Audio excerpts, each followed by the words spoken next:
કેમ છો વિદ્યાર્થી મિત્રો? સ્વાગત છે આપ સર્વેનું આજના લેક્ચરમાં. મિત્રો, આપણે ભૌતિક વિજ્ઞાનની અંદર કેમિસ્ટ્રીનો જે પોર્શન ચાલુ કર્યો હતો, પ્રકરણ નંબર 13 વાયુનો ગતિવાદ, અને એમાં આપણે એક લેક્ચર પૂર્ણ કરી ચૂક્યા છીએ અને આજે આપણે જોઈશું લેક્ચર નંબર 2. બેટા, લેક્ચર નંબર 1 ની અંદર આપણે શેનો અભ્યાસ કર્યો? તો લેક્ચર નંબર 1 માં આપણે વાયુના ગતિવાદ માટે સંકળાયેલા 3 ચલિત પદ, તાપમાન, દબાણ, કદ, આ ત્રણની વાત કરી. ત્યારબાદ એના માટે ત્રણે ત્રણ રાશિઓ સાથે સંકળાયેલી જે સૂત્રો હતા, એકમો હતા, એના વિશેની ચર્ચા કરી. ત્યારબાદ દબાણના કેટલાક એકમો સર્જ્યા કે ભાઈ કઈ રીતે તમે દબાણના એકમો લઈ શકો છો. ત્યારબાદ પાણીની જે સપાટી છે એ પાણીની સપાટીથી h ઊંડાઈ કોઈ વ્યક્તિ પર લાગતા દબાણની આપણે ચર્ચા કરી. મિત્રો, બોલવામાં થોડો પ્રોબ્લેમ થાય છે, સ્વીકારી લેજો, કારણ કે મને એવું લાગે છે જેટલું જોઈએ એટલું સ્પષ્ટ હું બોલી શકતો નથી, કારણ કે સમજી શકો છો કે મોની અંદર થોડો પ્રોબ્લેમ છે, એટલે થોડુંક સ્વીકારી લેજો, કારણ કે શબ્દો જેટલા જોઈએ એટલા નીકળશે નહીં. ઓકે, આપણે પાણીની સપાટીથી h ઊંડાઈ વ્યક્તિ પર લાગતા દબાણની ચર્ચા કરી. ત્યારબાદ વાયુના ગતિવાદ માટે વાયુના કેટલાક અધિતર્કો હતા. આપણે 6 અધિતર્કો સમજ્યા અને એના માટેની ચર્ચા કરી હતી. 6 અધિતર્ક તમને ક્લિયર હોવા જોઈએ, વ્યવસ્થિત રીતે લખતા પણ આવડવા જોઈએ. ઓકે, તો નેક્સ્ટ હવે આપણે આગળ વધીશું. 3 કે 4 નિયમો છે એના ઉપર, એના ઉપરથી તમારે ચોક્કસપણે MCQ સોલ્વ કરવાના આવે છે. બરાબર? એટલે આજનું લેક્ચર બહુ સ્પષ્ટ રીતે અને વ્યવસ્થિત રીતે સમજજો. ઓકે, ચલો આગળ વધીએ બેટા. તો નોટ અને પેન લઈને તૈયાર થઈ જાઓ, જઈએ આજના લેક્ચર ઉપર.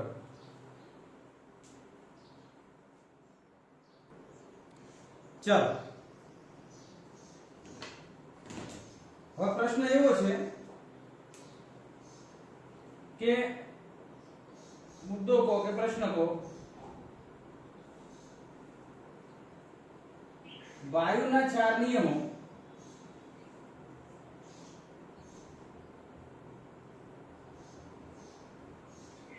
આલેખ દોરીને સમજાવો. 4 નિયમો આપણે સમજવાના છે, પણ વન બાય વન. સૌથી પહેલા પહેલો નિયમ સમજીએ. ચાલો, એકદમ સહેલો છે બેટા, એટલે કોઈ ભાર ન લે. પહેલો નિયમ આવે છે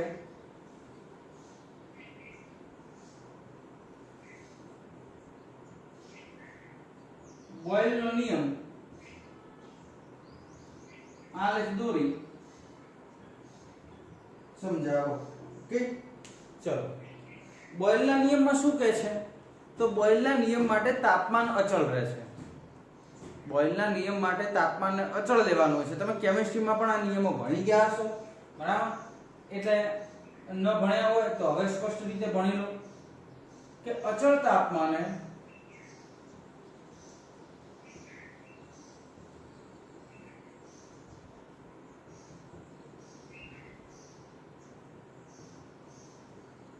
કોઈ પણ વાયુનું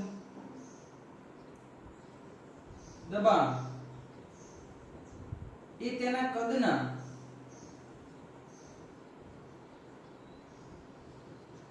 વ્યસ્ત પ્રમાણમાં હોય છે. અચળ તાપમાન એટલે પહેલી કન્ડિશન આવી ગઈ કે સાહેબ અહીં T બરાબર અચળ લેવું પડે. કે આ પહેલી કન્ડિશન છે કે તાપમાન તમારે કેવું લેવું પડે? અચળ. અને અચળ તાપમાને દબાણ એ વાયુના કદના વ્યસ્ત પ્રમાણમાં હશે. બેટા, 3 સંજ્ઞાઓ આપણે તમને સૂચવી દીધી છે. દબાણ માટે P, તાપમાન માટે T, કદ માટે V. તો તાપમાન T અચળ અને ત્યારે P દબાણ એ તેના કદ V ના વ્યસ્ત પ્રમાણમાં હશે. જો આ V અહીં લઈ જઈએ તો PV બરાબર શું થાય? અચળ થાય. અને કદાચ બે વાયુઓ માટે ગણતરી કરતા હોય તો અહીં તમે કહી શકો કે P1 ચલે છે 1/V1 અને P2 ચલે છે 1/V2. જો આ બંનેનો ગુણોત્તર લો એટલે કે સમીકરણ 1/2 કરશો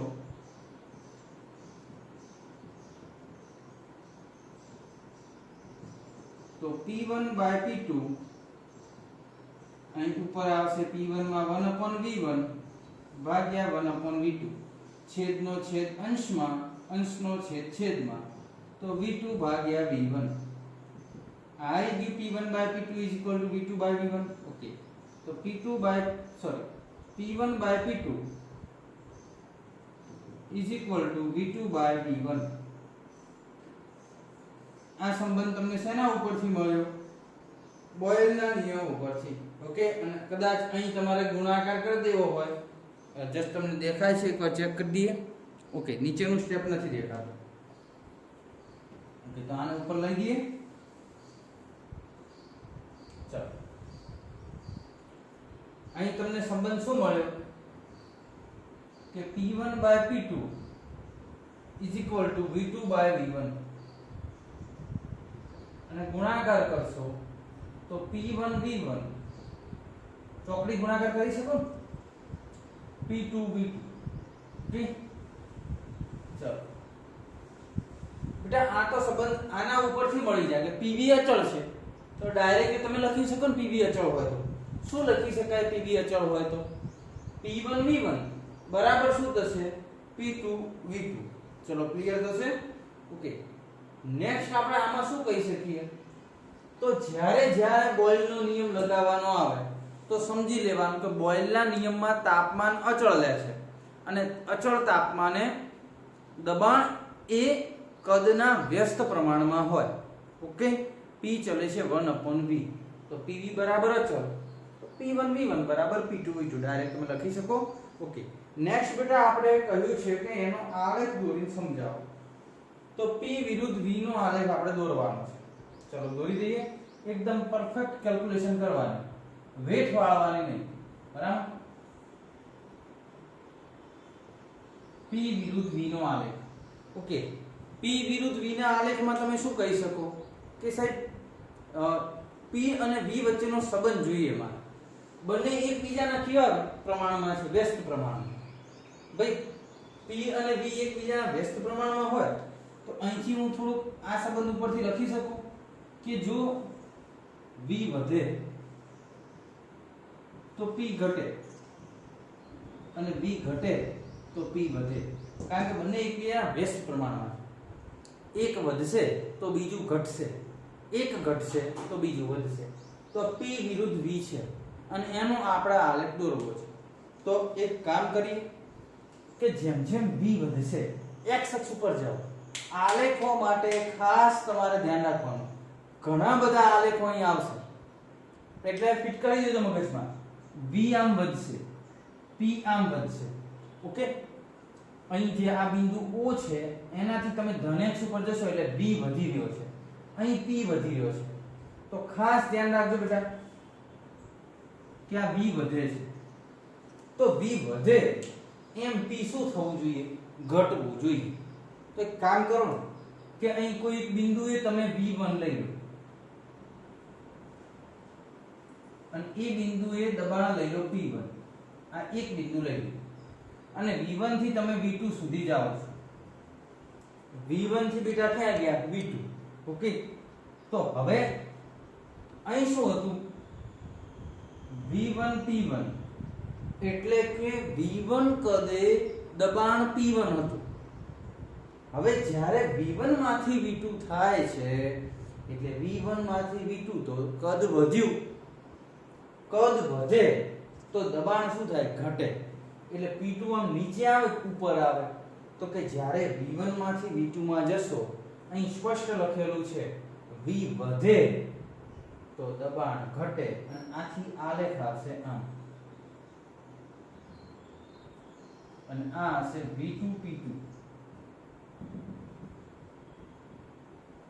અહીં તમે જોઈ લો P1 અને P2 માંથી કોણ મોટું છે તો P1 અને P2 માંથી આપણે કહી શકીએ કે સાહેબ P1 અને P2 માંથી મોટા P1 થાય તો જેનું દબાણ મોટું હશે એનું કદ નાનું હશે કારણ કે તાપમાન અચળ છે ભાઈ V1 અને V2 વચ્ચેનો સંબંધ લખી દો તો V1 બાય શું આવશે સોરી V1 અને V2 તો બંનેમાંથી મોટું કોણ થશે V2 તો આ આલેખ તમે વ્યવસ્થિત રીતે સમજી શકો છો કે જેનું દબાણ ખરેખર મોટું આવ્યું એનું કદ શું આવ્યું નાનું ક્લિયર થશે અને બેટા આમે વિચારો થોડું તમે લોજિક લગાવો હું કહું એ પ્રમાણે કે કોઈ પાત્ર છે એમાં આપણે તાપમાનમાં કોઈ બદલાવ નથી કરતા અને દબાણ જે છે એ દબાણ વધારીએ છીએ તાપમાનમાં કોઈ ફેરફાર નથી કરવાનો દબાણ વધારો તો કદ શું થશે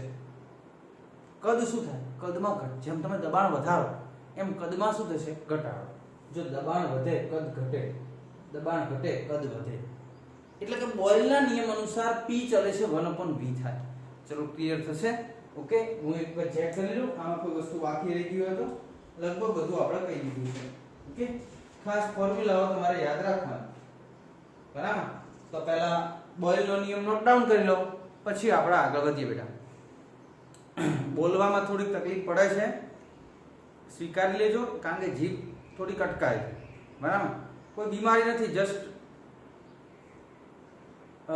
અમુક પ્રોબ્લેમના કારણે એ સમસ્યા હમણાં લગભગ 10 દિવસ રહેશે પછી વ્યવસ્થિત થઈ જશે બરાબર કોઈ શબ્દો એવા કદાચ ઉચ્ચારણ થાય તો તમે તમારી રીતે સમજી લેજો લગભગ હું પ્રયત્ન કરું છું કે ઓલ ઓકે થઈ જશે પણ બોયલનો નિયમ તમને વ્યવસ્થિત ક્લિયર થવો જોઈએ નેક્સ્ટ આપણે જવાનું છે આગળના નિયમો ઉપર થોડીક ઝડપ રાખો બેટા ચલો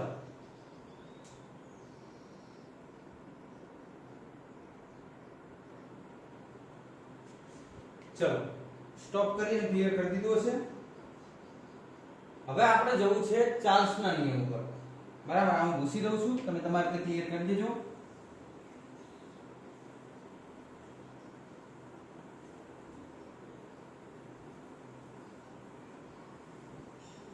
તમે બેટા કેમિસ્ટ્રીમાં વસ્તુઓ ભણી જ ગયા છો બરાબર એટલે થોડું સ્પીડમાં લઈએ આપણે અમુક કહેતા હશે સાહેબ ભલે ભણ્યા તમે વ્યવસ્થિત ભણાવો ને યાર કેમિસ્ટ્રી કરો વ્યવસ્થિત ભણાવો બરાબર ચલો નેક્સ્ટ આગળ વધીએ ચલો ચાર્લ્સનો નિયમ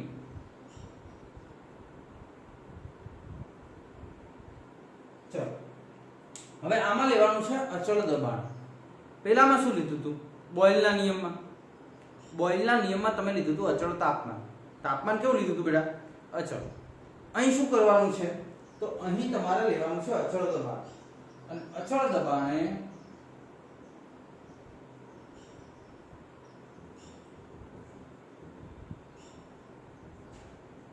વાયુનું કદ એ તેના તાપમાનના સમપ્રમાણમાં હોય છે એટલે કે V ચલે છે T દબાણ તો અચળ છે કદ આવે V અને તેના તાપમાનના સમપ્રમાણમાં V ચલે છે શું આવશે T તો આના ઉપરથી કદાચ તમારે સંબંધ મેળવી શકાય V1 ચલે છે T1 और V2 चले છે T2 तो V1 by V2 is equal to T1 by T2 આ સંબંધ તમે મેળવી શકો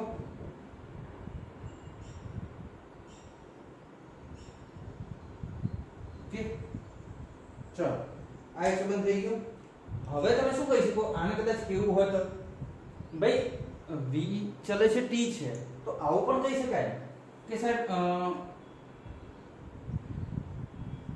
V ચલે છે T છે એનો મતલબ જો T ભાગાકારમાં લાવો તો V ભાગ્યા T નો ગુણોત્તર કેવો રહે અચળ રહે છે તો આ પણ કહી શકાય કે સાહેબ દબાણ અચળ છે.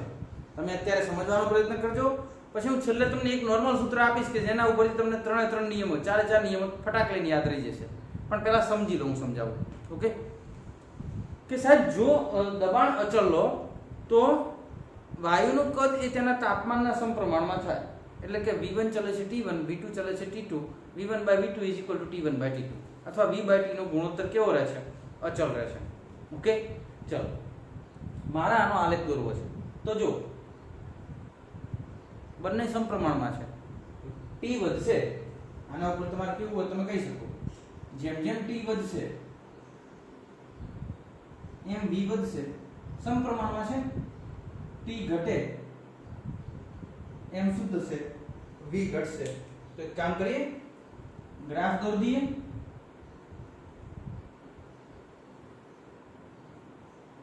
શેના વિરુદ્ધ શેનો દોરીશું?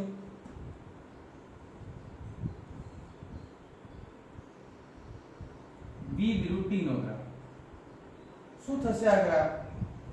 તો જેમ જેમ T વધારશો, T આમ વધે બેટા, સમજો ખાસ, T આમ વધશે, V આમ વધશે. જેમ જેમ T વધારશો એમ V એના સમપ્રમાણમાં વધતો જશે. આ રીતે આમાં દેખાશે. ઓકે, અને કદાચ તમારે કેવું હોય તમે કહી શકો, આ T1, આ V1, T2, V2. તો T1 always less than T2. T1 કરતા T2 મોટા છે, તો V1 કરતા V2 પણ મોટા છે, દેખાય છે. અને જે કયો નિયમ રજૂ કરે છે? પહેલા બોયલનો ભણ્યા, હવે કયો ભણ્યા? ચાર્લ્સનો. ચલો ક્લિયર થશે. તો અહીં આ વસ્તુ ખાસ ધ્યાન રાખવાની. અને આ આલેખમાં શું અચળ લીધું? આ તો આલેખમાં આપણે ભૂલી જઈએ છીએ. શું લખવાનું હોય? P બરાબર શું છે બેટા? અચળ. આગળના આલેખમાં ભૂલી ગયા હોય તો લખી દીધું, T અચળ થશે. અહીં શું અચળ થશે? P અચળ થશે. ચલો ક્લિયર થશે. તો આ નિયમ કોનો બનશે? ચાર્લ્સનો. ઓકે, પહેલા નોટ ડાઉન કરો, પછી આગળ વધીએ.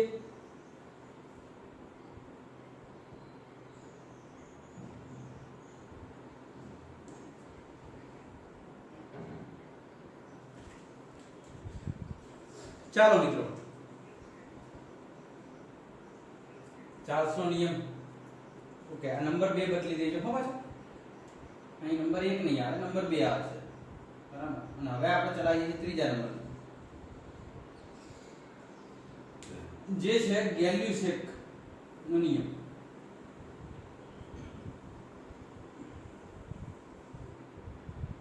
તમે તમારી રીતે વિચારજો કે સૌથી પહેલા તાપમાન અચળ લીધું, ત્યારબાદ દબાણ અચળ લીધું, તો હવે શું લેશે? ગેલ્યુસેક નો નિયમ. તો હવે લેવામાં આવશે અચળ કદે. અચળ કદે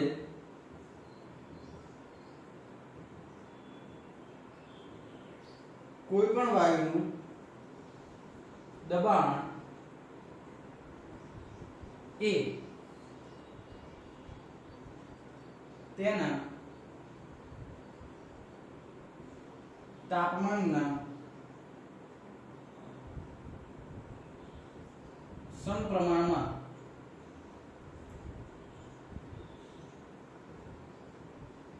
હોય છે. તો અહીં અચળ કદ લે છે બેટા, અને દબાણ જે છે એ તાપમાનના સમપ્રમાણમાં છે. દબાણ આવે P, P ચલે છે આવે T. હવે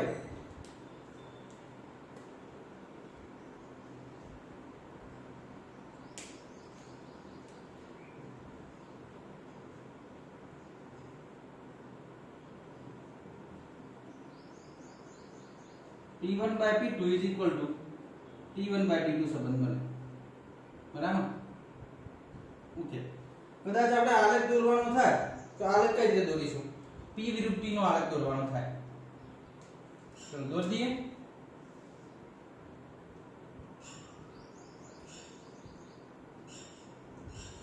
તો મેં કીધું હતું બંને જ્યારે સમપ્રમાણમાં હોય તો આલેખ સુરેખ આવે. તો આલેખ આ રીતનો આવશે સુરેખ.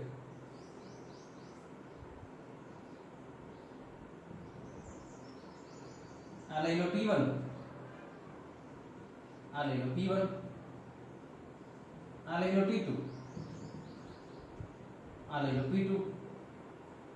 તો આ P1 P2 T1 T2 સંબંધ કદાચ જોઈ લો તમે. T1 લેસ ધેન T2 છે તો P1 લેસ ધેન શું થાય? P2 થાય. અને આથી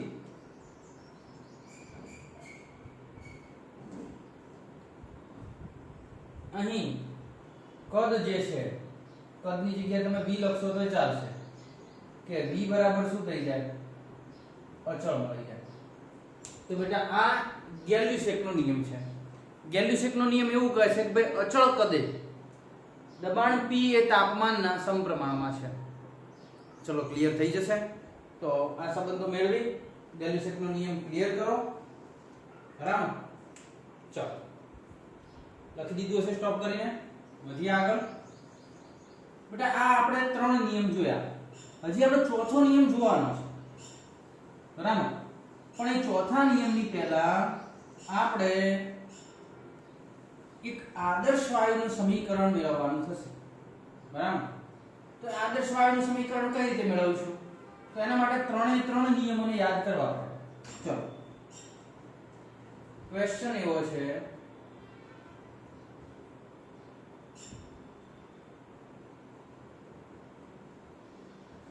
કે આદર્શ વાયુનું સમીકરણ તારવો. ઓકે, હવે આદર્શ વાયુ માટે તમને 3 નિયમ આવડવા જોઈએ. Boyle, Charles, Gay Lussac. Okay, one by one જે વૈજ્ઞાનિકોએ જે મુજબ કહ્યું છે એ મુજબ આપણે એના સંબંધો મૂકી દઈએ અને પછી 3 સંબંધોને ભેગા કરી એક સમીકરણ તારવીશું જેને કહેવામાં આવશે આદર્શ વાયુનું સમીકરણ. જે ઓલરેડી તમે કેમિસ્ટ્રીમાં ભણી ચૂક્યા છો, પણ એક સંકેત અહીં થોડો ફેરફાર આવે છે જે તમારે ફિઝિક્સમાં ફિઝિક્સ પ્રમાણે લેવાનું. ઓકે, ચલો. તો સૌથી પહેલા તમને ખબર હશે બોયલના નિયમ અનુસાર શું થાય બેટા?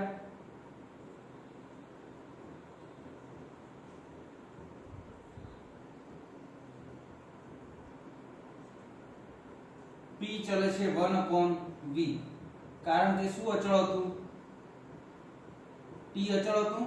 ઓકે, હવે બીજું શું કહી શકશો? ચાર્લ્સનો નિયમ અથવા ચાર્લ્સના નિયમ અનુસાર જો પહેલા T અચળ રાખ્યું ત્યારબાદ P અચળ રાખો તો v ચલે છે શું આવશે? T. તો આને કહી શકશો કે અહીં શું અચળ હતું? P અચળ. ઓકે, ત્યારબાદ ગેલ્યુસેકના નિયમ અનુસાર હવે શું અચળ રાખશો? v. અને જ્યારે તમે v અચળ રાખશો તો P ચલે છે શું આવશે? T આવશે. ઓકે, આ પહેલું સમીકરણ.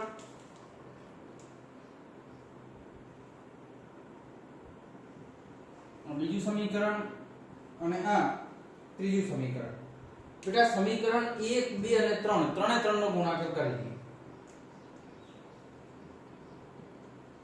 સમીકરણ 1, 2 અને 3 પરથી ત્રણે ત્રણનો ગુણાકાર કરો ડાબી બાજુનો. તો P V P બરાબર અથવા ચલે છે જમણી બાજુનો ગુણાકાર કરો 1/v ગુણ્યા T ગુણ્યા T. તો આ બાજુ શું થયું છે? તો કે p2 v આ v અહીં લાવી દો અને થોડું વ્યવસ્થિત સાદુરૂપ આપો તો આપી શકીએ p2v ચલે છે p2/v. v અહીં ગુણાકારમાં લઈ જાઓ તો p2v2 ચલે છે t2. બંને બાજુ વર્ગમૂળ લેતા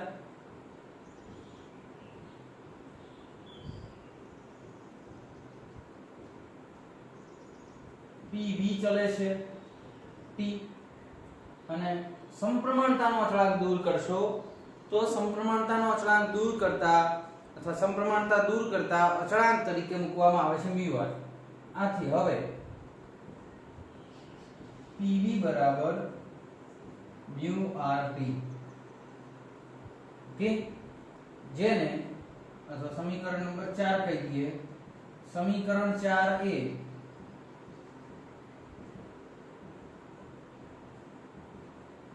આદર્શ વાયુનું સમીકરણ છે, જ્યાં મ્યુ અને આર, બરાબર, તમારે કેમિસ્ટ્રીમાં અહીં આવતું હશે nRT, બરાબર, પીવી બરાબર આવતું હશે nRT, એની જગ્યાએ આપણે અહીં લેવાનું થશે μRT. ઓકે, ચલો ક્લિયર થશે. તો આ પીવી બરાબર થઈ ગયું μRT. હવે મ્યુ અને આર ની વેલ્યુ તમારે થોડી યાદ રાખવી પડશે. મ્યુ ને શું કહેવામાં આવે છે? તો મ્યુ છે મોલ સંખ્યા, બરાબર, આ ખાસ ધ્યાન આપવું પડશે.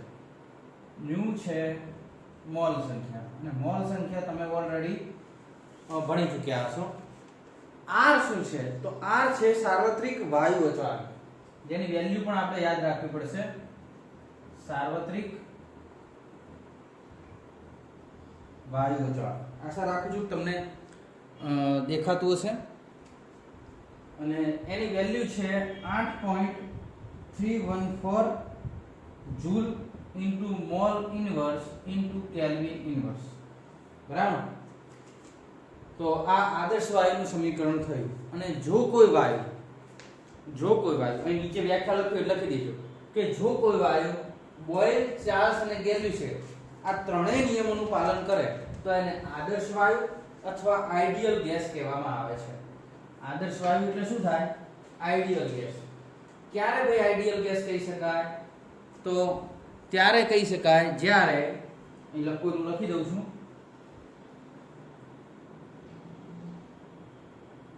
જ્યારે કોઈ પણ વાયુ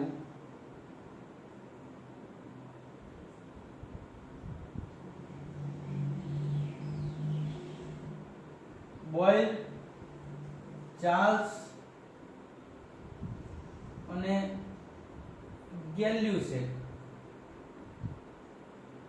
આ ત્રણેય નિયમોનું પાલન કરે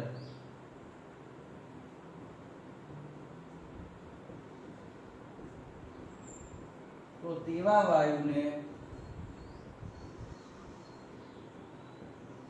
આદર્શ વાયુ એટલે કે આઇડિયલ ગેસ કહે છે. ચલો થઈ જશે. તો આ આદર્શ વાયુ છે. ઓકે, તો બેટા હવે આ સમીકરણ જે PV બરાબર μRT મળ્યું એના ઉપરથી તમે તરત જ ફટાક લઈને ત્રણે ત્રણ નિયમો તમે બોલી શકો, બરાબર. પહેલા તમે આદર્શ વાયુ સમીકરણ એક વખત તારવી દો, પછી હું તમને શીખવું છું કે કઈ રીતે તમે ત્રણેય નિયમો એક જ સેકન્ડમાં યાદ રાખી શકો. ચલો ઝડપ રાખો દરેક જણ.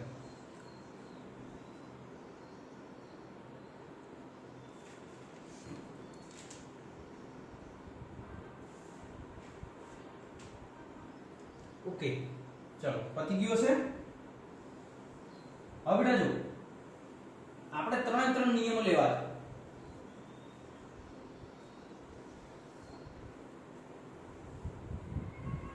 સૌથી પહેલા કયો નિયમ છે, એના પછી કયો છે, એના પછી કયો છે, ત્રણે ત્રણ તમે જોઈ લો.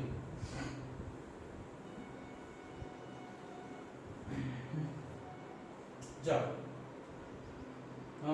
સૌથી પહેલા છે, પહેલા તો આદર્શ વાયુ સમીકરણ લખી દઈએ કે આદર્શ વાયુનું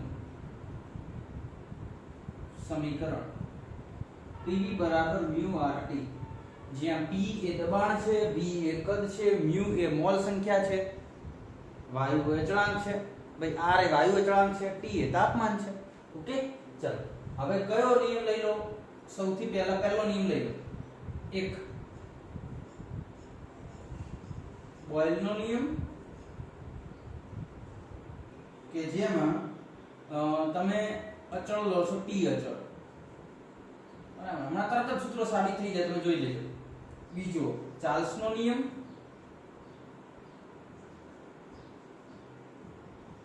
કે જેની અંદર તમે લો છો P અચળ, P બરાબર અચળ. અને ત્રીજો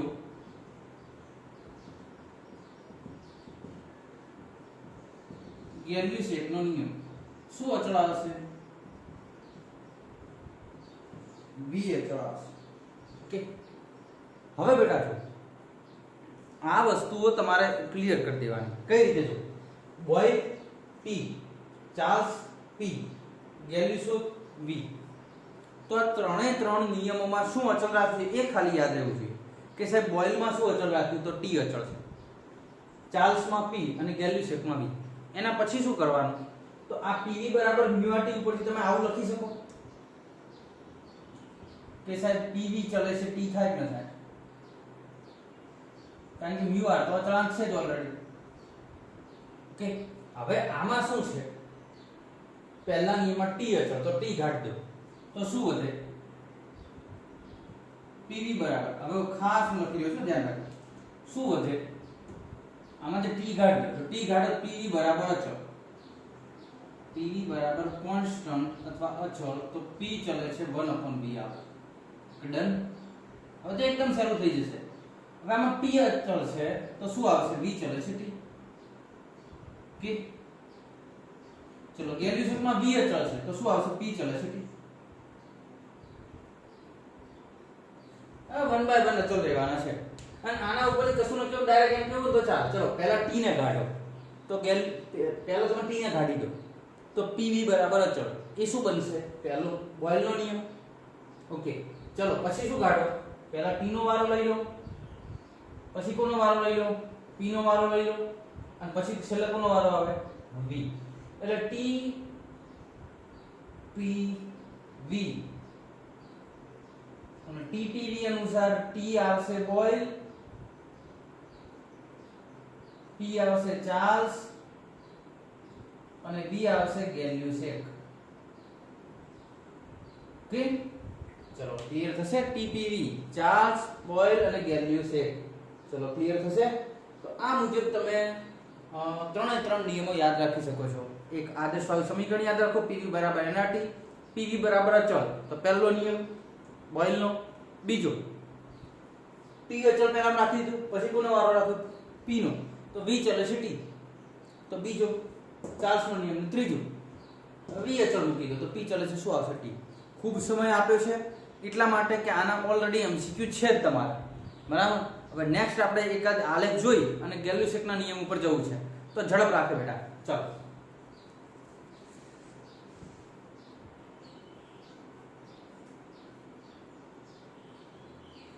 બીજું એક ખાસ આદર્શ વાયુ સમીકરણની અંદર એક વસ્તુ આપણે લખવાના ભૂલી ગયા છે, એ જોઈ લેજો. વ્યવહારમાં બેટા આદર્શ વાયુ શક્ય નથી. ત્રણેય નિયમોનું પાલન કરે એવો કોઈ વાયુ શક્ય નથી, બરાબર. એટલે ખાસ ધ્યાન રાખે. એટલે પેલા નીચે લીટી લખી દે. પેલો જે આપણે પ્રશ્ન લખાયો છે ને, આદર્શ વાયુ સમીકરણ તારો, એમાં એક લીટી નીચે લખી દેવાની. વ્યવહારમાં આદર્શ વાયુ શક્ય નથી, બરાબર. ચલો આ લખી દો, પછી આગળ વધીએ.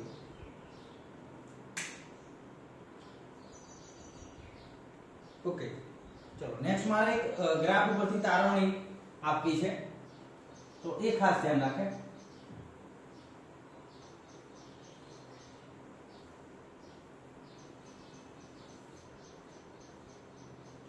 એક એક્ઝામ્પલ છે, હું રકમ લખું છું, તમે જાતે પણ ત્યારે દોરી શકો છો. મારી સાથે દોરશો સૌથી ધી બેસ્ટ છે, બરાબર. એમાં ત્રણ આલેખ હું દોરું છું. એક રેડ કલરથી દોરું છું, એક બ્લુ કલરથી દોરું છું,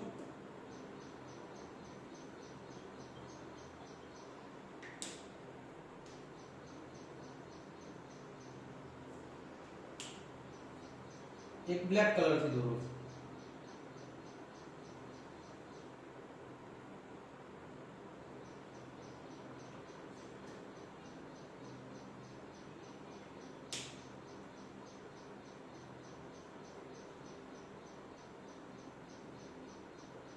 ઓકે, ચલો આલેખ શેના વિરુદ્ધ શેનો છે?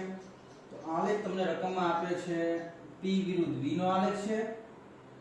ઓકે, અને ત્રણેય માટે સંબંધ તારવવાનું કીધું છે. ઓકે, હવે p વિરુદ્ધ v નો આલેખ શેમાં આવે? યાદ કરો પહેલો નિયમ. ઓકે, પહેલો નિયમ p વિરુદ્ધ v નો આલેખ શું અચળ હતું?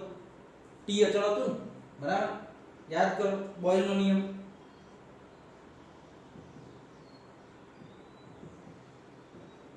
ભાઈ P વિરુદ્ધ T નો આલેખ હતો, P વિરુદ્ધ V નો આલેખ હતો, અને T કેવું હતું?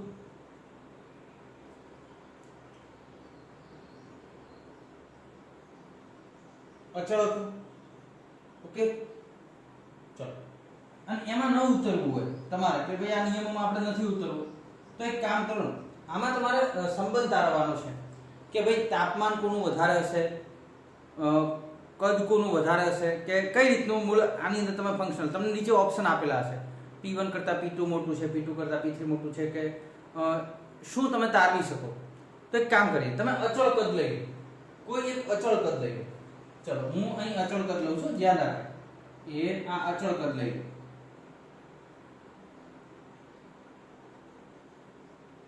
ઓકે, બેટા અચળ કદ એટલે કદનું એક મૂલ્ય છે. એક મૂલ્ય માટે તમે સામે દબાણ મેળવી શકો. ચલો આ થઈ ગયું એક દબાણ, આ થઈ ગયું બીજું દબાણ, અને આ થઈ ગયું ત્રીજા નંબરનું દબાણ. હવે એને ક્રમ આપી દો. દાખલા તરીકે આને P1 કહી દઉં, આને P2 કહી દઉં, અને આને P3 કહી દઉં. આ પહેલા નંબરનો ગેસ કહી દઈએ, આ બીજા નંબરનો કહી દઈએ, આ ત્રીજા નંબરનો ગેસ. એક ગેસની વર્તણૂક બતાવે છે રેડ લાઈન, બીજા ગેસની વર્તણૂક બતાવે છે બ્લુ લાઈન, અને ત્રીજા ગેસની વર્તણૂક બતાવે છે બ્લેક લાઈન. તો કદ અચળ રાખ્યું છે. અહીં કદ કેવું છે? અચળ. અને અચળ કદે દબાણ અલગ અલગ મળે છે. તો હું કહી દઉં અચળ કદ. હવે અચળ કદે તમારે કેવું હોય તો તમે PV બરાબર mu RT હતું, એમાં V અચળ ને mu R અચળ, તો P ચલે છે શું આવે? T આવે. P ચલે છે શું આવશે? T. નિયમ તમને યાદ હશે કયો નિયમ આવે? ઓકે, ચલો P ચલે છે T, ગેલ્યુસેકનો નિયમ. તો ગેલ્યુસેકના નિયમ ઉપરથી આ આલેખ ગેલ્યુસેકના નિયમની વર્તણૂક બતાવતો હશે કે ગેલ્યુસેકના નિયમ પરથી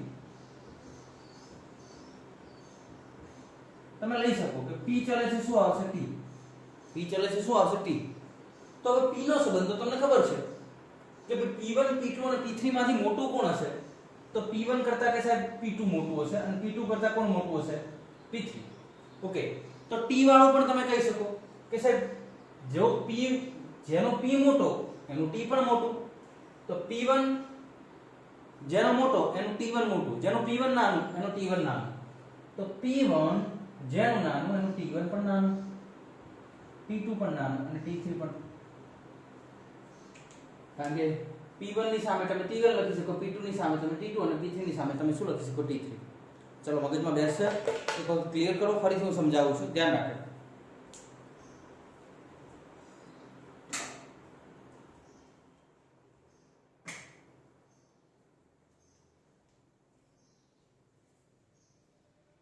ચલો આ એક આલેખ તમને આપેલો હતો, જેમાં 3 ગેસ હતા, અને ત્રણે 3 ગેસની આપણે વર્તણૂક લેવા લીધી.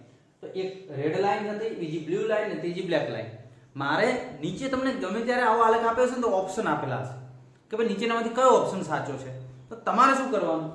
x અક્ષ ઉપર જે રાશિ આપી છે એને અચળ લઈ લો, એટલે એનું કોઈ એક મૂલ્ય લઈને આમ સીધી લીટી દોરી દેવાની, અને પછી એના y અક્ષ ઉપર લંબપાદ દોરવાના. લંબપાદ તો દોરતા આવડે છે ને? એ બિંદુથી y અક્ષ ઉપર લંબ દોરો, એને લંબપાદ કહેવાય. તો મેં લંબ દોર્યા છે, એ આ બિંદુએથી મેં આમ લંબપાદ દોર્યો. ઓકે, આ બિંદુએથી મેં લંબપાદ દોર્યો, અને આ બિંદુએથી લંબપાદ દોર્યો. હવે આ P1 P2 અને P3 છે, એનો સંબંધ તો તમને તરત જ ખબર પડી જાય. કઈ રીતે? કે સાહેબ P1 કરતા P2 મોટા, અને P2 કરતા શું છે? P3 મોટા. અને તમે કેવા કદનું મૂલ્ય લીધું? તો કે કદ અચળ લીધું. ભાઈ અચળ કદ હોય તો ત્રીજો નિયમ ગેલ્યુસેકનો, PV બરાબર mu RT, V mu R અચળ, તો P ચલે છે T આવશે. જેનું દબાણ મોટું એનું તાપમાન મોટું, જેનું દબાણ ઓછું એનું તાપમાન ઓછું. તો P1 કરતા P2 મોટા, P2 કરતા P3 મોટા. તો જેનું દબાણ ઓછું છે એનું તાપમાન પણ ઓછું હશે, અને જેનું દબાણ સૌથી વધુ છે એનું તાપમાન પણ સૌથી કેવું હશે? વધારે. તો છેલ્લે જે આન્સર આવશે તમારો, જે ફાઇનલ આન્સર, એ ફાઇનલ આન્સર આ હશે કે ભાઈ આ સંબંધો આપણે મેળવી શકીએ છીએ. ચલો ક્લિયર થશે બેટા? તો આવા આલેખો તમને આપેલા હશે ને જેના ઉપરથી તમે આગળ વાયુની વર્તણૂકનો અભ્યાસ કરી અને એના આન્સર ક્લિયર કરી શકો છો. બરાબર. પ્રેક્ટિસ માટે તમને ફિયોનિક્સ જે બુક આપી છે એમાં ક્લિયર હશે, ચેક કરી લેજો. MCQ ના આવા આલેખના MCQ અંદર આપેલા હશે. આપણે આગળ વધવું છે, ફટાફટ આ નોટ ડાઉન કરી લીધું હશે તમે, તો આગળ વધીએ. ચલો બેટા, બરાબર. હવે એક ચોથો નિયમ જે બાકી રહે છે, બોયલ, ચાર્લ્સ ને ગેલિસે, આ તો પતી ગયા. એક ચોથો નિયમ જે રહે છે એ છે એવોગાડ્રોનો નિયમ. બરાબર. Question number 4. ત્રણ નિયમો તમે ઓલરેડી ભણી ચૂક્યા છો. ક્વેશ્ચન નંબર 4 માં તમે કહી શકો કે એવોગાડ્રોનો નિયમ લખો અને આલેખ સાથે સમજાવો અથવા તો ખાલી સમજાવો. ઓકે. હવે કોઈ પણ નિયમ માટે પહેલા આદર્શ વાયુનું સમીકરણની તમે મદદ લઈ શકો છો કે ભાઈ આદર્શ વાયુના સમીકરણ પરથી અથવા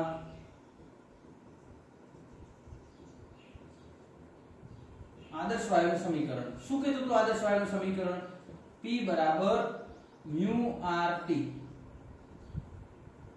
ઓકે. સમીકરણ નંબર 1. ઓકે. હવે આમાં તમારે R તો 3 છે, અચળ દબાણ અને તાપમાન આ બંને અચળ લેવાનું છે. તો આપણે કહી શકીએ કે અચળ દબાણ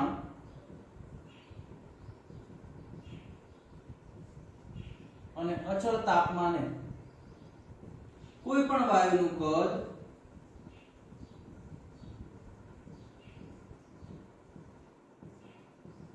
એ તેની મ્યુ એટલે શું થશે બેટા? મ્યુ એટલે થશે મોલ સંખ્યા. તો મોલ સંખ્યાના સમપ્રમાણમાં હશે એ તે વાયુની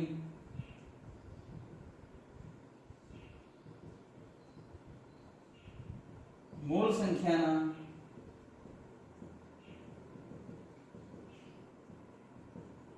સમપ્રમાણમાં હશે. P અચળ, R અચળ અને T અચળ. કારણ કે R તો અચળ જ છે તો V ચલે છે શું આવશે? મ્યુ. અને આના માટે તમે કહી શકો કે આથી જો સંબંધ મેળવવો તો V1/V2 બરાબર આવશે mu1/mu2. જ્યાં V1 એ વાયુ 1 નું કદ હશે અને V2 એ વાયુ 2 નું કદ હશે. V1 એ વાયુ 1 ની મોલ સંખ્યા હશે અને mu2 એ વાયુ 2 ની મોલ સંખ્યા હશે. હવે તમારે ખાસ મોલ સંખ્યા શબ્દ ભણવાનો છે. જો કે ઓલરેડી આ શબ્દથી તમે પરિચિત હશો. મોલ સંખ્યા એટલે શું થાય બેટા? તો કોઈ પણ વાયુ છે તો વાયુની અંદર રહેલા કુલ કણોની સંખ્યાને કહેવામાં આવે મોલ સંખ્યા. અને મોલ સંખ્યા તમારે સાબિત કરવી હોય તો તમે કઈ રીતે કરી શકો? જો અહીં હું લખી દઉં છું, થોડુંક વ્યવસ્થિત લખી દઈએ. સમીકરણ નંબર 1, ઓકે, સમીકરણ નંબર 2 અને હવે V1/V2 mu1/mu2. સમીકરણ નંબર 3. મોલ સંખ્યાની આપણે વ્યાખ્યા લખી દઈએ કે મોલ સંખ્યા શું થાય બેટા? તો મોલ સંખ્યાને mu દર્શાવવામાં આવે છે અને mu એ શું છે?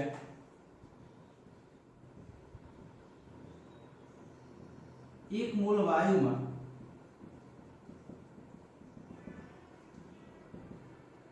રહેલા કણોની સંખ્યા. અને નીચે આપણે સૂત્ર લખવું છે, જગ્યા થોડી ઓછી પડશે પણ છતાં લખી દઈએ કે ભાઈ mu બરાબર n/n m/m0. ઓકે. કામ કરીએ, અહીં લખી દઈએ અને પછી કટ થઈ જશે. થોડુંક એને વિસ્તારથી લખવાનું છે. mu બરાબર n/n બરાબર m/m0. ઓકે. હવે આ પદ ખાસ તમારે સમજવાના છે. m શું છે? n સૂત્રો બેટા તમારે થોડા ગોખવા પડશે. ફિઝિક્સના જેમ હું તમને ધરી ભ્રમણ ને પરિભ્રમણ કરી ડાયરેક્ટ સૂત્રો તમને કહેતો તો એ આમાં હું સૂત્રો સાબિત નહીં કરી આપી શકું. બરાબર. અમુક સૂત્રો તમારે કમ્પલસરી ગોખવા પડશે. બરાબર. એ એક કેમિસ્ટ્રીનો એવો પોઈન્ટ છે કે તમારે કમ્પલસરી ગોખવા પડે. ફિઝિક્સમાં તો કદાચ હું તમને સાબિત કરી આપું પણ આ કેમિસ્ટ્રીના ટોપિકોની અંદર તમારે અમુક વસ્તુ ધારી કે સમજી લેવી પડશે કે જે પર્ટિક્યુલર તમારે સ્વીકારવી પડશે, બરાબર. હવે n શું છે? તો n આ સૂત્રો ખાસ યાદ રાખજો. ડગલે ને પગલે આની જરૂર પડશે. હમણાં આપણે એક્ઝામ્પલ ગણીશું તો પણ જરૂર પડશે. એટલે n એ શું છે? તો n ને આપણે લઈશું કણોની સંખ્યા.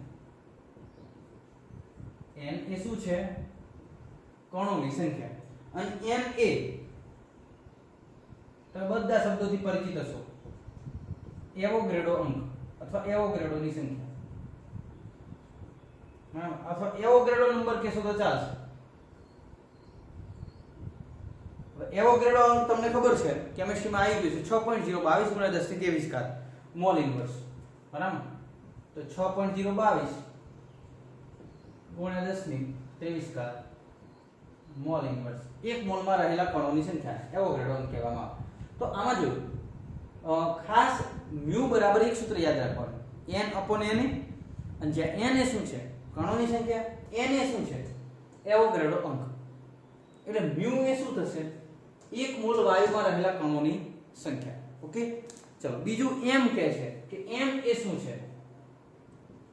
m એ કુલ વાયુનું દળ, અને m0 એ આણ્વીય દળ અથવા મોલર માસ હશે.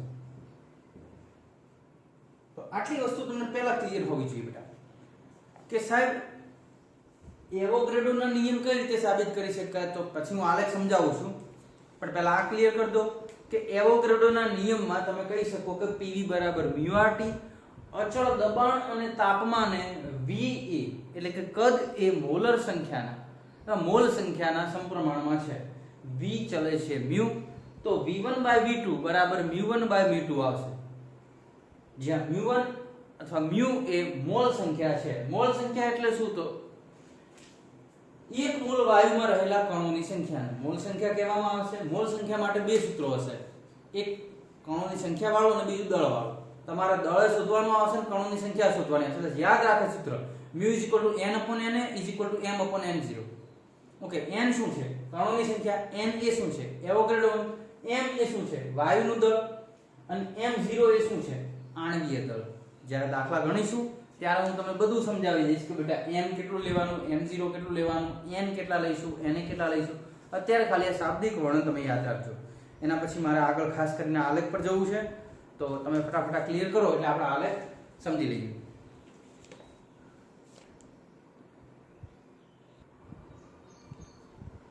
ચલો બેટા, એના પછી આપણે એક આલેખ સમજવાનો છે. આ આલેખ તમારા સમક્ષ રજૂ કરેલો છે, જે પ્રાયોગિક રીતે નોંધેલો છે. એટલે આપણે વધારો ઘટાડો નોંધી અને સીધે સીધો દોરી નહીં શકીએ. આ આલેખ કોના વિરુદ્ધ કોનો છે? તો એ તમને સમજાવી દઈએ કે PV બરાબર μRT.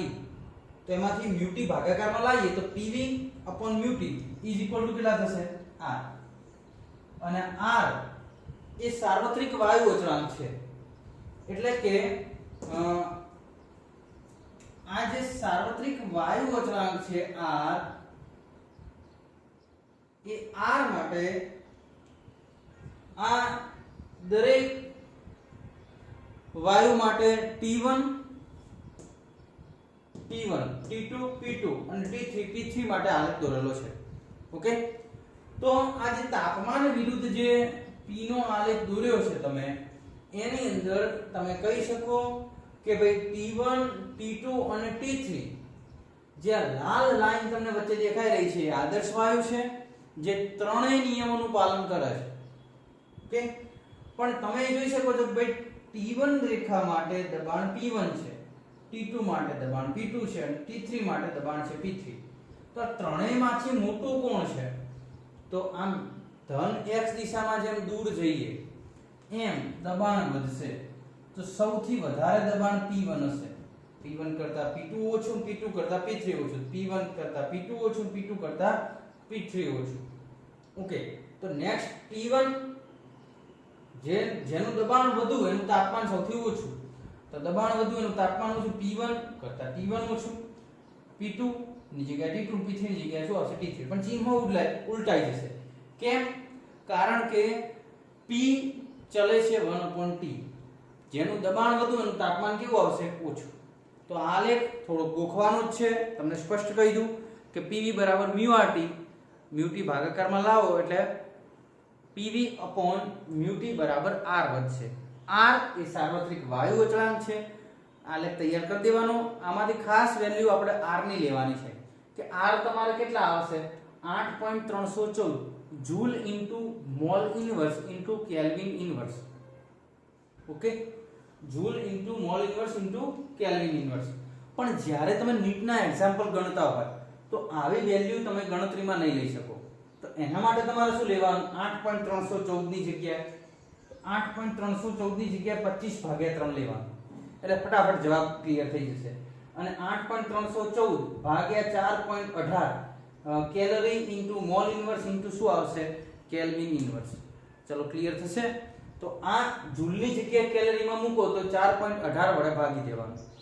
તો R ની વેલ્યુ તમને મગજમાં ફિટ થઈ જવી જોઈએ. 8.314 joule into mall inverse into kelvin inverse. અને 8.314 ની જગ્યાએ તમે 25/3 લેશો તો સમથિંગ તમને નજીકનો જવાબ મળી જશે. ગણતરીમાં થોડીક સહેલાઈ રહેશે, બરાબર. અને કેલરીમાં કે તો 4.18 વડે ભાગી દેવાનું. ચલો ક્લિયર થશે બેટા.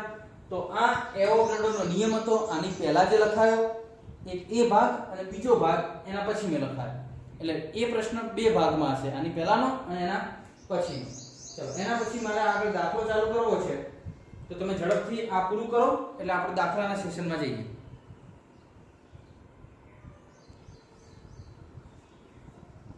ચલો કરી દીધું હશે ક્લિયર? વધીએ બેટા આગળ.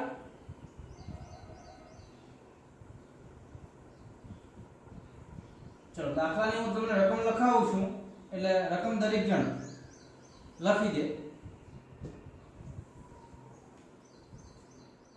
ચલો રકમમાં એવું કીધું છે કે ભાઈ 0 સેલ્સિયસે રકમ લખી દે દરેક જણ. 0 સેલ્સિયસે અને 1 atm દબાણે 0 સેલ્સિયસે અને 1 atm દબાણે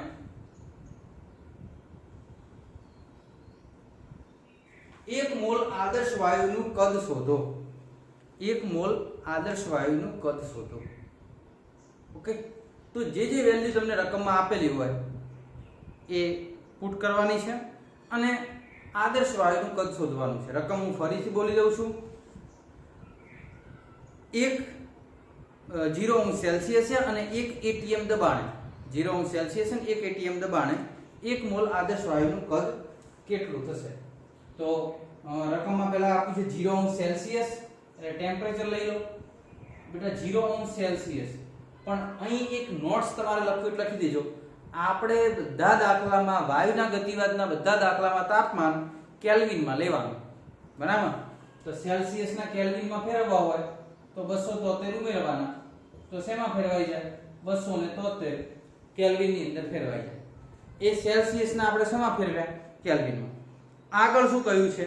1 atm દબાણે, તો દબાણ આપી દીધું P, તો P બરાબર 1 atm અને 1 atm એટલે 1.013 ગુણ્યા 10⁵ ન્યૂટન પ્રતિ મીટર સ્ક્વેર, અથવા એને પાસ્કલ પણ લખી શકાય. ઓકે, ચલો ત્યારબાદ બીજું શું આપ્યું? 1 મોલ. 1 મોલ એટલે એ આપણી મોલ સંખ્યા. 1 મોલ. ઓકે, આદર્શ વાયુનું કદ કેટલું થશે? તો આદર્શ વાયુનું કદ જોઈએ છે, તો હવે આદર્શ વાયુનું સમીકરણ વાપરો. તો PV બરાબર μRT. કદ જોઈતું હોય V બરાબર μRT ભાગ્યા P. મ્યુ છે તમારી જોડે, એક R નથી, તો R ની વેલ્યુ તમને આવડવી જોઈએ. 8.314 joule into mall inverse into kelvin inverse. Okay, તો R ની જગ્યાએ મૂકી દો 8.314 ગુણ્યા T મૂકો 273 અને ભાગ્યા P મૂકો 1.013 ગુણ્યા 10⁵. ઓકે, ચલો આટલું મૂક્યા પછી તમને જવાબ જે મળે એ જવાબ કેલ્ક્યુલેટ કરો અને v લાવો. કઈ રીતે v આવશે? ચલો દરેક વિદ્યાર્થી કેલ્ક્યુલેટ કરે. એક વખત હું ચેક કરી લઉં. બરાબર, જસ્ટ તમે ગણી લો. મારી જોડે બેટા કેલ્ક્યુલેટર અત્યારે હાલ અવેલેબલ નથી, એટલે તમે ગણી લેજો. આ જવાબ તમારા મીટર ક્યુબમાં આવતો હશે, બરાબર, પણ લીટરમાં લાવવાનો હશે. જવાબ શેમાં આવતો હશે? મીટર ક્યુબમાં, પણ લાવવાનો હશે લીટરમાં. એટલે કેલ્ક્યુલેશન કરજો, છેલ્લે જવાબ આવશે v બરાબર 22.4 લીટર. આવડશે તો ખરી? મીટર ક્યુબમાંથી લીટરમાં લાવતા સંબંધ આવો હતો આપણી જોડે. 1 લીટર બરાબર 10⁻³ મીટર ક્યુબ, બરાબર. અને તમારે કદાચ મેળવવા હોય તમે આવું કહી શકો, 10⁻³ આ બાદ લાવો તો 10⁻³ મીટર ક્યુબ અથવા 10⁻³ લીટર બરાબર 1 મીટર ક્યુબ. તો આવું કહી શકાય. 1 મીટર ક્યુબ એ 10⁻³ લીટર, તો અહીં જેટલા મીટર ક્યુબ મળ્યા હોય એટલા મીટર ક્યુબ એ કેટલા? કેલ્ક્યુલેશન કરજો એટલે તમને v મળી જશે 22.4. ચલો ક્લિયર થશે, મેળવી લેશો. તમારે મીટર ક્યુબમાંથી શેમાં મેળવવાના હશે? લીટરમાં. અને કદાચ ન ફાવે તો મીટર ક્યુબમાંથી લીટરમાં ફેરવવા માટે 10⁻³ વડે ગુણી દેજો. આ સૌથી સરળ રસ્તો તમને આપી દઉં. તમારે મીટર ક્યુબમાંથી શેમાં ફેરવવા છે? લીટરમાં. તો 10⁻³ વડે ગુણી દો એટલે ફાઇનલ જવાબ તમને મળી જશે. Okay, clear? બરાબર. આનો ભાગાકાર ગુણાકાર કરીને 10⁻³ વડે ગુણશો એટલે લીટરમાં મળી જશે. ચલો, તો આ દાખલો અહીં પૂર્ણ થાય છે. તો હવે તમને ખબર પડી જાય કે ભાઈ 0° સેલ્સિયસે 0° સેલ્સિયસે કોઈ પણ વાયુ હોય તો એનું કદ કેટલું થાય? 22.5 લીટર. એના માટે ખાસ કરીને અમુક સંકેતો લેવામાં આવે છે, જેને કહેવામાં આવે છે STP. આ ખાસ યાદ રાખજો બેટા. હવે STP તમને કે એટલે તમને ખબર પડી જવી જોઈએ. Standard temperature pressure. આ કન્ડિશન છે. સ્ટાન્ડર્ડ ટેમ્પરેચર પ્રેશર, અને સ્ટાન્ડર્ડ ટેમ્પરેચર પ્રેશર ની અંદર શું આવશે? તાપમાન T. T કેટલા આવશે? 0° સેલ્સિયસ. તાપમાન T કેટલું આવશે? 0° સેલ્સિયસ. પ્રેશર કેટલું આવશે? તો સ્ટાન્ડર્ડ ટેમ્પરેચર ની અંદર STP એ તમારે પ્રેશર લેવાનું હશે 180. બરાબર. આ બે વસ્તુઓ ખાસ ધ્યાન રાખજો. બીજું આવે છે NTP. એક આવે છે NTP. NTP માં આવું લખી દો. અહીં S નું સ્ટાન્ડર્ડ છે, ત્યાં આવશે normal temperature pressure. Normal temperature pressure. અને ત્યાં તાપમાન કેટલું લેવાનું આવશે? તો ત્યાં તાપમાન લેવાનું આવશે 298 કેલ્વિન, અથવા તમે તમારી સહેલાઈ માટે અથવા સહેલી ગણતરી માટે 300 કેલ્વિન લઈ શકો છો. અને પ્રેશર કેટલું લેશો? તો 180. ઓકે, તો આ બાબતો આપણને અહીંથી જાણવા મળી કે કોઈ પણ વાયુનું 0° સેલ્સિયસ અથવા 273 કેલ્વિન તાપમાને કદ આવે 22.4 લીટર. આ જસ્ટ આપણી ગણતરી માટે અથવા આપણું મગજ એકદમ ફ્રેશ થાય, થોડું કેલ્ક્યુલેશન કરતા ફાવે એટલા માટે દાખલો લીધો છે. બાકી પૂછે તો એમને તમે લઈ શકો. કોઈ જગ્યા પૂછેલું હોય 0° સેલ્સિયસ છે કોઈ પણ વાયુનું કદ, તો 22.4 લીટર તમે લઈ શકો. આપણે ગણતરી કરવા માટે એક જસ્ટ તમને કહેવાય ને કે પ્રેક્ટિસ માટે આપણે લઈ લીધું. બરાબર. હવે STP અને NTP શું છે? તો STP એ શું છે? Standard temperature pressure.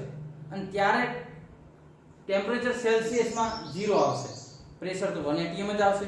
પણ નોર્મલ કીધું હોય તો નોર્મલ ની અંદર તમારે ટેમ્પરેચર આવશે 298 કેલ્વિન, એટલે કે 300 કેલ્વિન તમે લઈ શકો. ચલો ક્લિયર થશે. તો પહેલા દાખલો નોટ ડાઉન કરો, એના પછી મારે આગળ દાખલા નંબર 2 ઉપર જવું છે. ચલો ઝડપ રાખે દરેક જણ.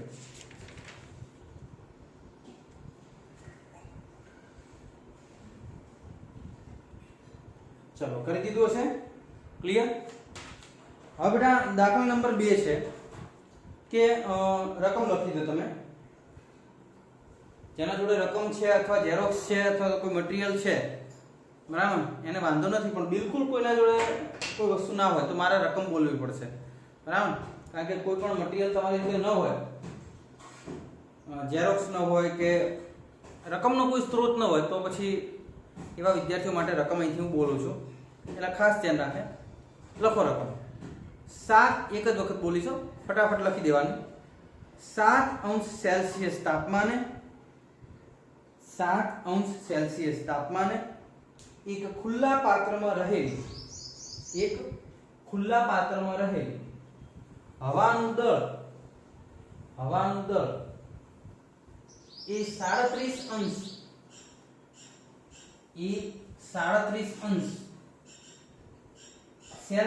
તાપમાને, 37°C તાપમાને રહેલી હવાના દળ કરતા કેટલા ગણું હશે? ચલો બેટા, હવે એક ખુલ્લું પાત્ર આપ્યું છે બેટા. આ ખુલ્લું પાત્ર આપ્યું છે એટલે એના ઉપર દબાણ અચળ હશે, અને એમાં રહેલી હવા છે એટલે એનું કદ પણ કેવું હશે? અચળ હશે.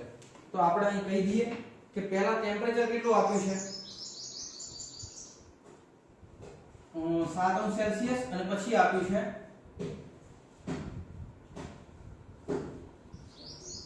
37°C. તો એક કામ કરીએ, આદર્શ વાયુ સમીકરણ તમને આવડે છે, જાતે પણ તમે સાદરૂપ આપી શકો. આદર્શ વાયુ સમીકરણ પરથી PV બરાબર μRT, વાયુ 1 માટે PV બરાબર μ1 RT1, અને વાયુ 2 માટે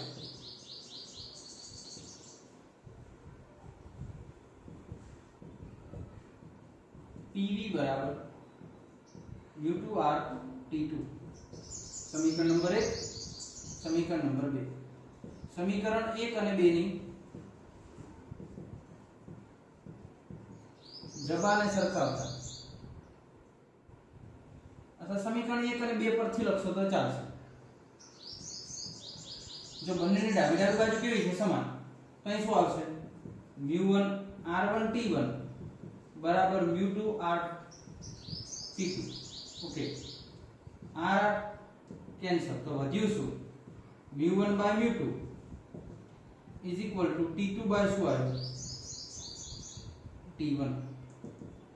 હવે મોલ સંખ્યાનો વારો આવ્યો, μ1 અને μ2.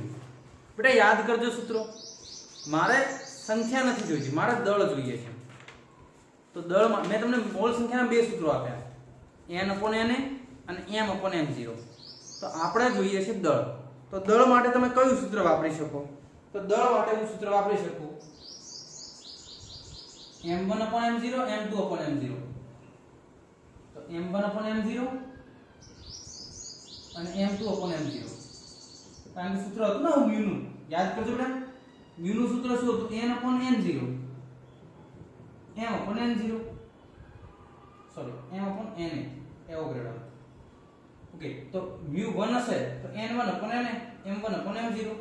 તો μ1 માટે m1/m0, μ2 m2/m0, અને અહીં T2 બાય શું આવે? T1. એક કામ કરી, T2 ને T1 ની વેલ્યુ મૂકી દે. T2 કેટલા હતા? બીજું તાપમાન કેટલું હતું બેટા? યાદ કરો, બીજું તાપમાન અંદર આપ્યું છે 37°C. જસ્ટ એક મિનિટ મિત્રો. ઓકે, 37°C હોય અને કેલ્વિનમાં ફેરવજો. સેલ્સિયસ ને કેલ્વિનમાં ફેરવ, કેટલા ઉમેરો આપણે? 273. તો T2 અને T1 બંને માટે કેલ્ક્યુલેશન કરી દઈએ. T2 છે 37, તો 37 + 273, અને પેલા છે 7, તો 7 + 273. ઓકે, m0 કેન્સલ થઈ જાય.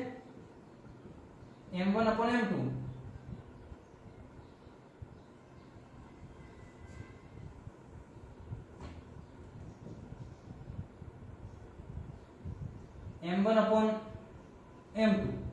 આનો સરવાળો કરો, કેટલો થશે? 37 73 એટલે 80 લગભગ 310 આજુબાજુ થશે. એક વખત કેલ્ક્યુલેશન ચેક કરી દેજો. 37 સેલ્સિયસ જ છે ને? ઓકે 37 જ છે. તો અહીં આવશે 310 અને અહીં આવશે 280. કેલ્ક્યુલેશન કરતા તમને આવડશે. ઓકે હવે રહી વાત m1 ને m2 ની, તો અહીં જોઈ લો m1 / m2 બરાબર કેટલા મળે? 31/28. હે તો m1 31/28 m2 આવશે. અને 31/28 નો કદાચ ગુણોત્તર લેશો તો m1 બરાબર કેલ્ક્યુલેશન તમે કરી દેજો 1.1 m2 આવશે. તો પ્રશ્નમાં શું પૂછ્યું છે એ જોઈ લેજો બેટા કે 7 સેલ્સિયસ તાપમાને ખુલ્લી હવાનું દળ એ 37 કરતા કેટલા ગણું હશે? તો આ 7 સેલ્સિયસ વાળી હવાનું દળ છે. m1 શું છે? m1 છે 7 સેલ્સિયસ વાળી હવાનું દળ અને m2 શું છે? 37 સેલ્સિયસ હવાનું દળ. તો 7 સેલ્સિયસ વાળી હવાનું દળ એ 37 સેલ્સિયસ વાળી હવાના દળ કરતા કેટલા ગણું થશે? 1.1 ગણું. તો તમારો જવાબ જ્યારે ઓપ્શનમાં આવશે તો કેટલો આવશે? 1.1, જે તમારો ફાઇનલ આન્સર થશે.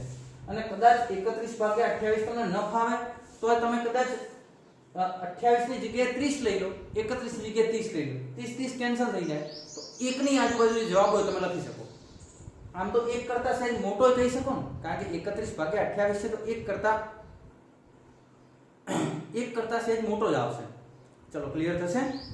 તો 7 સેલ્સિયસ વાળી હવા એ 37 સેલ્સિયસ વાળી હવા કરતા લગભગ 1.1 ગણી હશે. ચલો ક્લિયર થશે.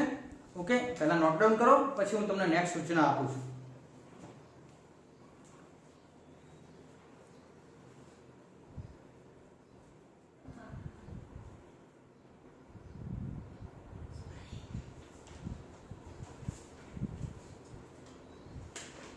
ચલો નેક્સ્ટ એકાદ દાખલો હજી લઈ લઈએ.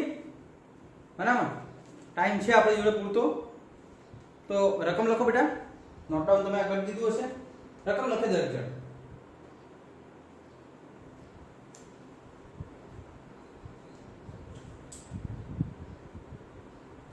ચલો બુચથી બંધ કરેલી સીસીમાં બંધ કરેલી સીસીમાં 27 સેલ્સિયસ તાપમાને હવાનું દબાણ 1 atm છે. 1 atm છે. આ બુચ 2 atm જેટલું દબાણ સહન કરી શકે. આ બુચ 2 atm જેટલું દબાણ સહન કરી શકે છે. તો શીશીને ઓછામાં ઓછા કેટલા તાપમાન સુધી ગરમ કરીએ કે તેનું બુચ ખુલી જાય? તો શીશીને ઓછામાં ઓછા કેટલા તાપમાન સુધી ગરમ કરીએ કે શીશીનું બુચ ખુલી જાય? ઓકે ચલો પહેલી જ વસ્તુ તમને રકમમાં શું આપેલું છે એની ખબર. આ બધા આદર્શ વાયુ સમીકરણના દાખલા છે, PV = μRT વાળા. ઓકે તો અહીં લઈ લઈએ કે પહેલા 27 સેલ્સિયસ તાપમાને એટલે કે T1 બરાબર બેટા 27 સેલ્સિયસ છે એટલે કે 27 + 273. અને આનો તમે સરવાળો કરશો તો હું માનું ત્યાં સુધી 7 ને 80 90 100 એટલે 300 કેલ્વિન મળી જશે. ઓકે અને જ્યારે આ T1 આ હતા, એક્ઝામ્પલ નંબર 3 છે, T1 આટલા મળતા હતા ત્યારે દબાણ P1 કેટલું હતું? તો દબાણ P1 હતું 1 atm. ઓકે આ પહેલી કન્ડિશન છે. અને પછી બીજી કન્ડિશનમાં તમારે T2 શોધવા છે. અને તો ઓછામાં ઓછા કેટલા તાપમાન સુધી કરીએ કે જેથીને દબાણ કેટલું થઈ જાય? P2 = 2 atm. એકદમ બેટા સિમ્પલ દાખલો છે. લગાવો આદર્શ વાયુનું સમીકરણ. આનાથી સહેલા દાખલા ક્યાંય નહીં હોય. આદર્શ વાયુનું સમીકરણ PV બરાબર શું થાય mu RT PV બરાબર mu RT હોય P અહીં સમીકરણ લેવું લઈ લો હવે વાયુ એક માટે સમીકરણ શું લેશો P1V બરાબર mu RT1 અને તમારે આવું બધું ન કરવું હોય તો તમે સીધું ન કહી શકો કે અહીં ખાલી શું બદલાય છે તો T અને P બરાબર બીજું તો કોઈ વસ્તુ બદલાતી નથી તો એક કામ કરતો ને કદ અચળ લઈ લઈએ તો P ચલે છે T ના આવું બધું કરવું એના કરતા P ચલે છે શું આવશે T અને P ચલે છે T આવે કેલ્ક્યુલેશન કરજો બેટા P1/P2 is equal to T1/T2 P1 કેટલા છે 1 atm P2 કેટલા છે 2 atm T1 કેટલા 300 અને T2 કેટલા 600 તો અહીં તમે કહી શકો T2 અહીં આવે T2 બરાબર 600 કેલ્વિન થાય સિમ્પલ બાકી બધી કેલ્ક્યુલેશન છોડી દેવી હોય તો હું તમને કહી દઉં કે અહીં P1 છે શું અચળ છે V અચળ V નથી બદલાતો mu અને r અચળ તો અહીં લખી દો V mu r બરાબર શું થઈ જાય અચળ પણ હવે છોકરાઓ અહીં ભૂલ કરશે શું ભૂલ કરશે ઓપ્શન એ આવો આપેલો હશે બેટા ઓપ્શન એ આવો આપેલો છે 600 અંશ સેલ્સિયસ અને છોકરાઓ ફટાક લઈને ટીક માર્ક કરી દેશે સાહેબ આપણે જવાબ આવી ગયો અને તમે પડશો ખોટા શા માટે કારણ કે રકમમાં આપેલું હતું સેલ્સિયસમાં પણ સેલ્સિયસમાં મેં કીધું દાખલામાં જ્યારે મૂકતા હોય તો પહેલા મૂકવું પડે કેલ્વિનમાં એટલે આપણે સેલ્સિયસમાંથી શેમાં ફેરવ્યું કેલ્વિનમાં એટલે જવાબ શેમાં આવ્યો કેલ્વિનમાં પણ એમસીક્યુ ના વિકલ્પની અંદર જવાબ હશે પાછો સેલ્સિયસમાં પાછું તમારે સેલ્સિયસમાં ફેરવવું પડે તો સેલ્સિયસમાં ફેરવવા માટે શું કરશો તમને એટલું તો ફાવતું જ હશે શું કરવાનું બેટા 273 બાદ કરી દેવાના તો T2 બરાબર 600 - 273 તો બાદ બાકી કરશો એટલે તમારો જવાબ આવી જશે લગભગ જવાબ આવશે 327 અંશ સેલ્સિયસ ઓકે તો આ જવાબ સેલ્સિયસમાં છે મોટા ભાગે તમારે નોટ ડાઉન કરી દેજો અંતિમ જવાબ સેલ્સિયસમાં જશે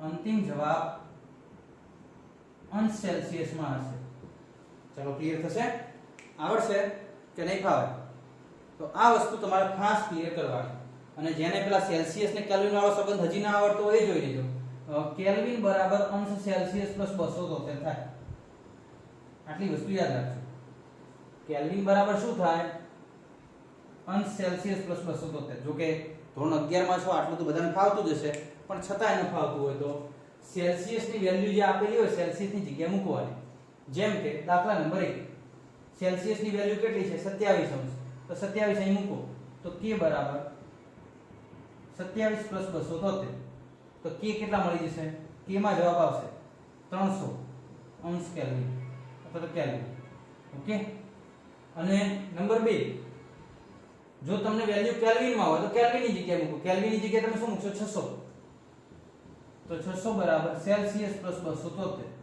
તો 273 બાદ કરો તો 600 - 273 તો જવાબ આવી જશે 327 અંશ સેલ્સિયસ ચલો ક્લિયર થશે ફાવશે તો આ વસ્તુ થઈ ગઈ કેલ્વિન ને સેલ્સિયસ વાળી તો દાખલા નંબર 1 2 અને 3 છેલ્લે આપણે ગણાયા છે જે નીટના મોસ્ટ આઈએમપી ક્વેશ્ચનો કહી શકાય અને પૂછાવા લાયક છે ચલો ક્લિયર થશે બેટા તો અહીં સુધી પહેલા ક્લિયર કરો પછી આપણે આગળની સૂચનાઓ આપો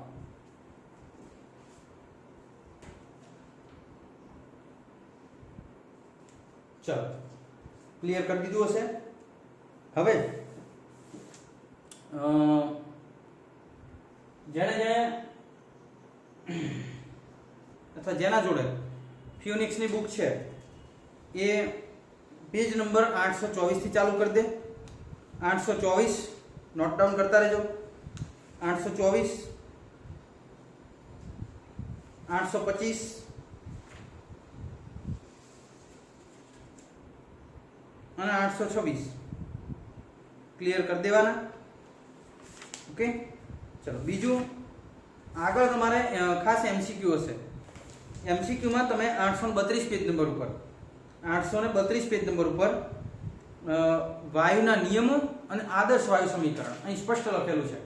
વાયુના નિયમો અને આદર્શ વાયુનું સમીકરણ એના આધારિત એમસીક્યુ છે. તો એ તમે તમારી રીતે કેલ્ક્યુલેશન કરી શકશો. વાયુના નિયમો મેં 4 સમજાવી દીધા, બોયલ, ચાર્લ્સ, ગેલ્યુસેક બધા એવોગાડ્રો સાથે, અને આદર્શ વાયુ સમીકરણ પણ મેં તમને સમજાવી દીધું છે. તો એના આધારિત લગભગ હું માનું ત્યાં સુધી 101 એમસીક્યુ હશે.